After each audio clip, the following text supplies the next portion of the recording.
and welcome to my channel where I share everything you need to know to design your life. Open concept plans, you either love them or you hate them. Regardless, most of us find them a challenge to design. If you live in a home with an open concept floor plan, then you know how challenging it can be to divide the space into areas that flows nicely. Most attempts result in furniture being either spread out across the space so that there is no sense of cohesion, it feels very disjointed. It can look almost random. Or the furniture is so compact in one area of the space that it appears to huddle or shrink away from the space surrounding it. If this is a challenge you deal with, in this video I'm going to give you the steps to space plan an open concept floor plan with confidence. I will cover how to determine what your actual room within a room sizes are. So I want to share a list of tools that you may find helpful when you are trying this design method. I want to share 3 example floor plans, each with their own unique challenges. So I encourage you to watch all 3. I want to share the basic furniture layout that will work within most spaces. And I want to share considerations that you will want to keep in mind when you are designing your open concept room. Now, I will share all 6 steps in the first example, but I encourage you to watch the entire video because I show 2 additional plans that present different challenges than the first. There is something to be learned from each example because not all spaces are the same. So if you see the 3 examples, you may have a portion of the first example that suits your space and then a portion of the second one and so on. So if you watch all 3, you should be pretty well equipped to deal with whatever challenges you come up with in your own space. In one of my first videos, I mentioned that much of interior design is intuitive once you know how. And this holds true in this method. Open concept spaces, like any other, generally there's more than one layout that would work. But you want to consider all of your options so that you choose the one that works best for your space and for your family. Please keep in mind as you watch this video that this is my design method and you won't find these in books or with other creators because I developed it for myself. This is what works for me. In this video, I wanted to communicate my process, my thinking process, and the process I used to create a layout. I wanted to share it with you in words and in images to make sure that I am communicating clearly. But I hope that my method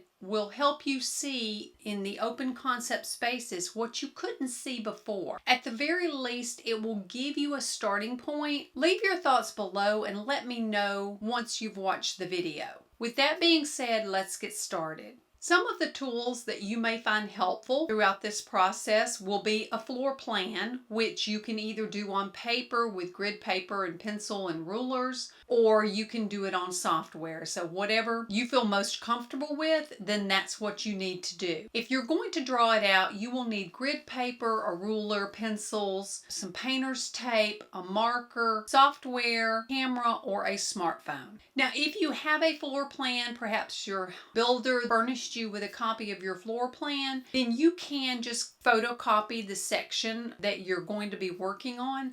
I would encourage you to remeasure your space because sometimes it will deviate from the printed plans and your measurements may not exactly be the same. So remeasure and just verify that what you see on the plan is what you are actually dealing with in the physical world. Manual and a digital measuring tape will be helpful because this can kind of speed up your process. If using software, roughly sketch out with accurate measurements and then transfer that data to the software afterwards. It makes it a lot easier. I will include an info card above for a video I did recently, everything you need to know to measure a room. I think you will find that video helpful if you watch it prior to measuring so that you can accurately draw the architectural details of the space. Step 1. Draw the floor plan. You will see a list of graphics to the right of the floor plan, and if you use these or create your own schedule of graphics, then you can use these and know what they mean simply by looking at the image. Mark your center lines from each entry and interior door. This is whether it's a door, main door leading into the space, or if it's a closet, or if it's an area that's going into the private spaces such as toward the bedrooms or the garage. You want to indicate this on your plans with a dashed line. And it is helpful to have color markers and actually do all of the different lines a different color so that visually you know what they mean. Once you've done that, go back and look at your drawing. See where the lines intersect. This is going to give you your directional. This is going to tell you that here, if they're coming in from the covered porch and they proceed to the main hallway or corridor running horizontally through this space, then that is a decision point. They can go straight, they can go left, right, they can turn around and go back the other way. What this is going to do is indicate to you that this is going to be a space you do not want to overclutter. You don't want to have furniture that is sneaking into this area because you want it to be clear, because obviously it is a hub of your corridor. Mark the trimmed width of openings. Now what this means is you're going to go to your entry doors, you're going to go to the doors in your space, and from the outside of the molding, the trim molding, this is a minimum width. Typically you would extend beyond that, but this is just getting your minimum. You start with your minimums and then you work out from there. So you're going to measure from the outside molding to the outside molding of each door, and you're going to go straight forward across the space, and when you do that, it's going to create a corridor or an invisible hallway, and that's going to give you your minimum width. This also allows you to see or define where your invisible walls are located. This is done by creating your imaginary lines. This is going to distinguish your traffic area from your actual rooms within a room, the areas that you can put your furniture. And depending on the entryways of each of those spaces, that will kind of help you determine the layout. Now we're going to define the traffic flow corridor. This is step 5. If I highlight it, you can see it better. The yellow areas are your actual living spaces or your rooms within a room. The kind of peach color is your main traffic flow. This is your hallway. This is your imaginary or your invisible hallway. And then of course the blue arrows is showing you again where your intersections are, and then the red line is showing you the center of each entryway. If I remove all that, you can visually see if you had walls, this is what your space would look like. Now we're going to determine the main corridor within your traffic flow. Now, to give you a little explanation of this, for example, the hallway that runs from the master bedroom over to the guest bedrooms through the center of the house, that is your main hallway, and you have foot traffic going in both directions. So it will take that entire minimum width plus some if it's available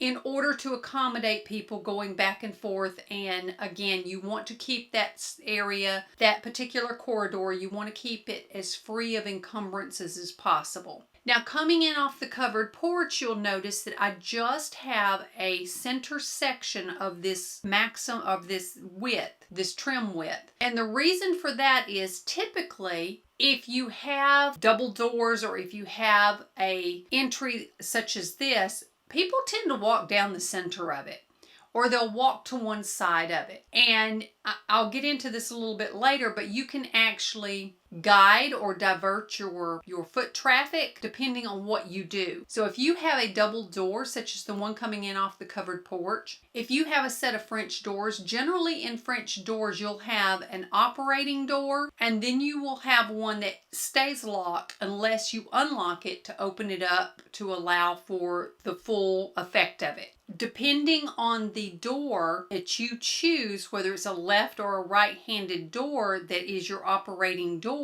that will help you choose where to divert your foot traffic. So if the right side is the one that is operable and, in normal daily life, that's the side people are coming in and out of, then that is the side that is going to have your main corridor leading up to your hallway, which means that if you're doing your seating area, you could fudge a little bit on the left side, such as if you had a sofa there, you could put a table behind the sofa, because no one's going to run into it, because you're guiding your foot traffic based on the door that is actually operable of the set. In this particular space, we have a second option. The way that it's done, and I just spoke about the fact that you can kind of guide your traffic flow. In this particular room, we could have two different setups. The option would be to have the entry from the covered porch go straight down the center, and then you would have a seating area on your left, and you'd have a seating area on your right. And this could be one side facing the fireplace, and the other side could have a sofa and a TV and set up that way. Or you could have your living area on the left side with the fireplace and a TV over the fireplace, and then maybe have a game and seating area or library on the right. Another option would be to guide your traffic flow to come in the door, go to the right, and then go up. And what this would do is allow all of your living area to be over on the fireplace side, and then you would have your corridor on the right hand side. And depending on the width that you chose that to be, you could actually put a table up against that far right wall, like a console table, and of course that would dress that up. I have the directional arrows here to kind of show you what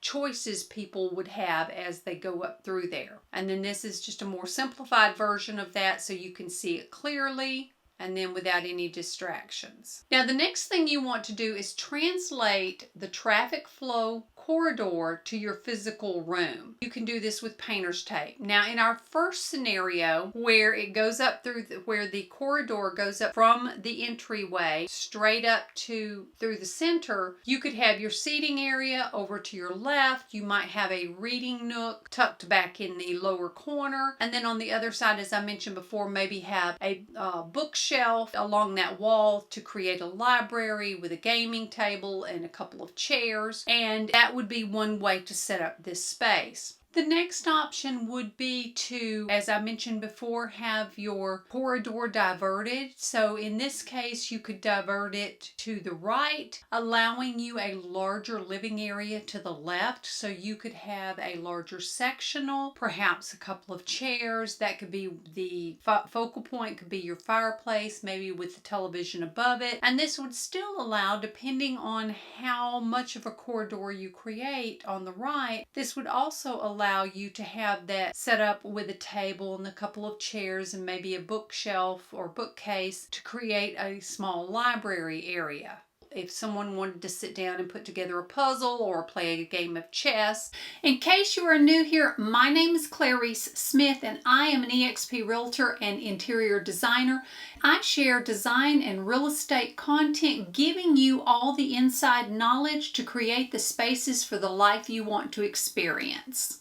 Example 2. In example 2, you're going to go through the same steps as before, but we're going to do it with a different space. First, you're going to draw your floor plan or use a floor plan if you have one. In this particular one, the room is rather rectangular, and I find that people have the most difficulty with this type room because there's not necessarily architectural elements such as columns or partial walls or jut outs to help to delineate the space. So they find that they have this big open space and they're not quite sure where to draw the imaginary wall lines in order to create the best layout for that particular space. The second step is to mark the center lines of each of the entry doors, each of the interior doors. And you're going to do this, if you do it like I've done it, you will be doing that in red and you will be doing it with a dashed line. Mark the center of that line, do the little dot above the door, and then mark that CL for center line. Then the second portion of step 2 is you can pull those lines back to where they they intersect with another red line. So if you go back to the original, you'll see that there was a red line running from each and every door. And what we did is we pull that back to where if they cross, you get rid of the line that just kind of tails off into a wall or a window or something unusable like that. And that's going to leave you with this type setup, reveal to you the directional options a person has when they come into the space at that particular point. Step 3 is you're going to draw a line from the outside edge, the molding on each side of every entry door, every interior door, and you're going to carry those lines all the way across to the opposite wall. This is going to start to reveal the space. And now you're going to determine or define your imaginary walls. This is done by pulling back those lines to where they cross another line at the corridor. And you'll see this more clearly as the examples go. So in this particular case, we have our dining room, we have our great room, and we have our traffic flow. And then the traffic flow that you're defining in step 5, in this particular space, you're going to have your traffic flow coming from the left side of your great room and then coming in directly down the center of your dining space. And this is where you need to make some decisions depending on how the dining room is set up, and you're going to see a different scenario in the next example. In this particular one, the dining room is rather wide, so you could theoretically divert your traffic either to the right or to the left, because that would be assuming that your dining table would be kind of in the center. With the width of this, you would have enough room to the left of that center to put a buffet or a china cabinet or some type of a piece of furniture there, and still have your dining room table and have room for a traffic flow. This is without all the distraction. Now the darker color of the left traffic flow is my suggestion of what should be the traffic flow for this space, because it connects directly from one door in the dining room all the way to a door going out onto the front porch at the opposite end of the room. This is one way to kind of determine where your traffic flow will be, because if you notice, the line to the right just connects from the dining room, one of the dining room doors, all the way and hits a window. So that's really not a direct traffic flow, and you're going to use less space if you can get that straight line. Now in this particular space, if you were to choose to use the right door of the great room and carry it through and connect to the left door of the dining room, then you're going to have enough space again to the left of the great room in order to put a piece of furniture against that wall just beyond where you go down the hall to the bedrooms, because again, you have choices that you can make in choosing which door is operable if you're dealing with French doors. Step number 6 is to translate this to your room. Now in this particular graphic, we have the French doors. I'm just doing the great room because the dining room is pretty self-explanatory. So the open concept for this particular one is in the great room, if you choose to have the double doors and use the full width, the runner coming in straight from the double doors, and then you'd have maybe a table, a console table, and a couple of chairs to the left, just beyond the door that goes down to the private spaces. And then you'd have your main living area to the right with your sofa and chairs and tables and perhaps bookcases on either side of the fireplace. The next scenario would be to turn the sofa back to the corridor area and choose to use the left door of the French doors. And I mean, it may be that these doors are already there, you didn't choose them, and this is what you're working with. In that case, you could use that left door coming in, and then you could take up some of the space behind the sofa with a console table, because again, this particular door is not an operable door the majority of the time, yet there's still enough room that you could open it all the way in case you had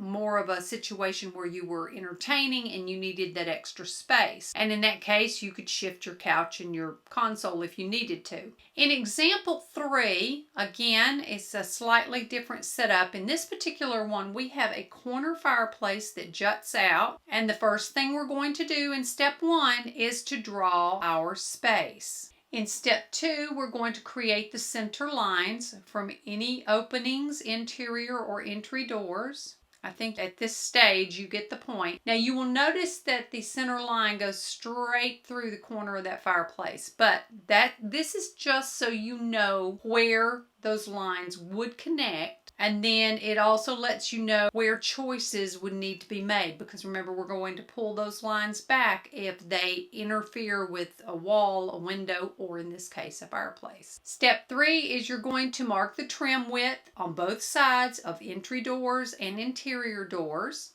extending those lines straight ahead to the farthest wall. And then you're going to label this TF for traffic flow. And then you're going to pull that back, and this is going to create your corridors. In step 4, we're going to draw a dotted line that indicates where the walls would have been in a closed concept plan. So we're defining our invisible walls. And again, this wall would go right through our fireplace, so of course we would need to adjust that. And now you have revealed your imaginary walls for this particular space. So if I go back and forth between these two, between the space with no lines and the space with the invisible wall lines, can you see how over time, if you worked with spaces, you'd be able to just walk in and look and see these entry doors, and you would visually be able to see these lines in your mind's eye. In step 5, we are defining by erasing those lines that are unneeded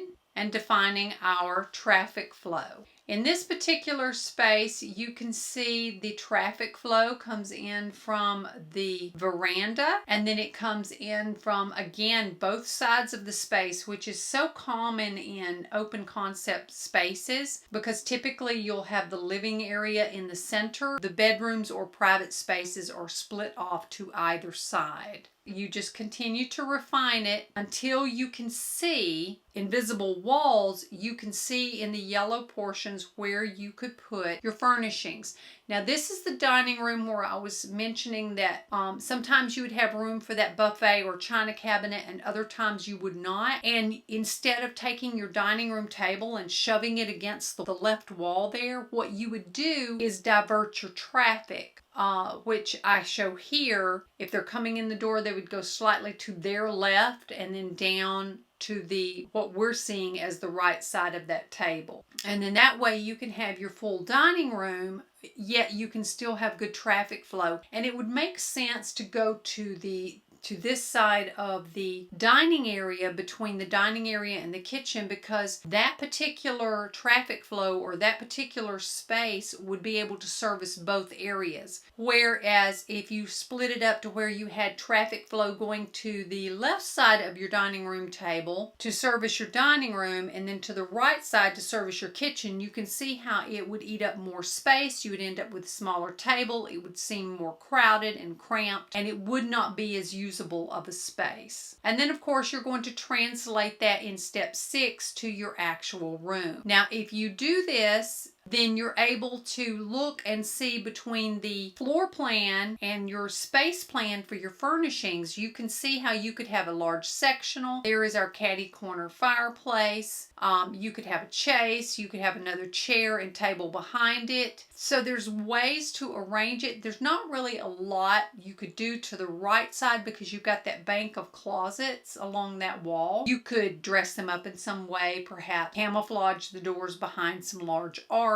There's ways to make it aesthetically pleasing, but as far as putting furnishings there, it would just be an encumbrance, because every time you wanted to get into one of those spaces, you would have to remove it. And then here is just another setup or suggested layout if you did not want a sectional and you wanted a sofa and a couple of chairs and tables. This would be a way to do that. Now, some of the most common seating arrangements, now we're just focusing on the seating itself, and that would be either having double sofas with a table in the center. That works really nice for spaces. You can have it in different configurations. It works really well. It will accommodate a lot of people. In many cases, you can pull in other furnishings. The next one would be to have your sofa with the two chairs opposite. Instead of having a sofa opposite, mirroring that, you would have two chairs and a table, and that looks really nice. It's very functional. That works really well if you need to keep one side of your seating area a little more open. And then another option would be to have your sofa with your chairs flanking from the left and to the right, because you have that focal point straight ahead. That might be a window, it may be a fireplace, it may be your television, but this way you have everyone able to see. If in this case, I would definitely suggest, if you have chairs flanking from left and right, that if you do plan on viewing television together, that you have those chairs swivel just for comfort, because it could be very uncomfortable to have to sit at an angle in order to watch television. If you found this guide to defining walls in an open concept plan helpful, please subscribe and give it a thumbs up so that I know that you enjoyed it and I know you got something out of it. And also share it with others if you think it might help them, because open concept floor plans can be very confusing, and I've done my best at this time to try and communicate how you would go about delineating that space, but really you have to get in there and play with it. These steps will work in any space, but at the end of the day, you're going to have to try different things. For example, if you had a room set up exactly like either one of these particular floor plans, as far as doors coming in from a certain position, the measurements would be different. The view outside the door would be different, whether it was accessing a patio or a deck or what, there would be differences. So even if you tried exactly what I have shown you here, it may not work. Your furnishings would be different than my example ones. So you're going to have to play with it and kind of move things around and make it work for your space, make it work for your family, make it work for your lifestyle, because that's the whole point. Interior design is meant to serve you. It is meant to make your life better. It is meant to bring you enjoyment. It is meant to help you build relationships and to relax and to be creative and to have a safe haven away from the world that sometimes we just need to escape from. So I'm hoping that if you follow these steps as I've laid them out here and you play with it within your space, that you will be able to create a space for the life you want to experience. Thank you so much for watching. I appreciate you from the bottom of my heart, and I will see you in the next one. I hope you have found this video helpful. If so, here is another one you may find helpful. Hit that subscribe button. It would be greatly appreciated.